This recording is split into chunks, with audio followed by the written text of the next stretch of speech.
જૂનાગઢ જિલ્લાના માંગરોળ શહેરમાં tower ground નજીકની પેશકદમી સામે વહીવટી તંત્રે કાર્યવાહી હાથ ધરી। અનેક નોટિસ બાદ પણ દબાણ દૂર ન થતાં પોલીસ બંદોબસ્ત સાથે પેશકદમી હટાવવાની કામગીરી કરવામાં આવી। માંગરોળ શહેરના ટાવર ગ્રાઉન્ડ નજીક છેલ્લા ઘણા સમયથી પેશકદમી કરવામાં આવતી હોવાની ફરિયાદો સામે આવી।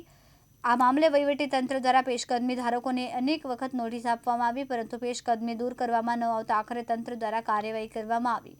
મામલતદાર સહિતના અધિકારીઓની હાજરીમાં પોલીસ બંદોબસ્ત અને સાથે દબાણ દૂર કરવાની કામગીરી હાથ ધરાઈ। તંત્રની આ કાર્યવાહીને લઈને વિસ્તારમાં ચર્ચા જોવા મળી।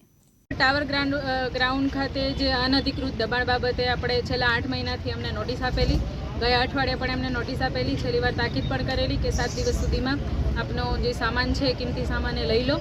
એ પછી આજે ગઈકાલે સાંજે પણ સ્ટાફ દ્વારા અહીંયા કહેવામાં આવેલું કે આપનો સામાન લેવો।